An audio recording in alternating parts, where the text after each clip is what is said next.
அனைவருக்கும் வணக்கம். என் பெயர் இன்பகார்த்திக். நான் 3ஆம் வகுப்பு படிக்கிறேன். என் பள்ளியின் பெயர் ஊராட்சி ஒன்றிய தொடக்கப்பள்ளி சேரன் மகாதேவி, திருநெல்வேலி மாவட்டம்.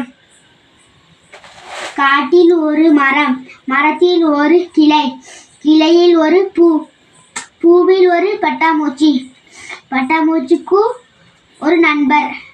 அது யார் தெரியுமா? நான் தான்.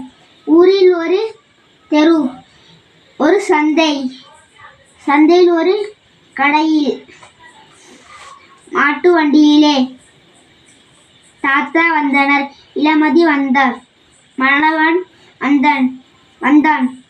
மாட்டு வண்டியில் ஏறினார். புதிர் கேட்டனர், விற்ற கூறினர். அத்தை வீட்டுக்கு சென்றனர். பசுமை, தண்ணீர், சலங்கை, ஆரஞ்சு பழம், மாட்டு வண்டி, வயல்வெளிகள், செல்லக்குட்டி, வார விடுமுறை, கிராமத்தில் ஒரு சாலை. ஓடத் தொடங்கினர். வண்டியில் பூட்டினர். வைக்கோலை பரப்பினர். நன்றி.